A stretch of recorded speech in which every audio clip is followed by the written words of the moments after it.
To whom it may concern, this is a blizzard in North Dakota. This is North Dakota on January 11th, 2013. The snow blows and it comes down. It's terrible out. You can't see. It's cold.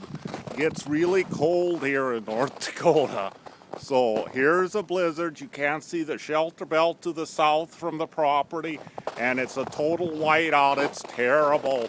Cold weather, snowing crazy. To the south, it's cold too, and the west. And here's the chicken coop.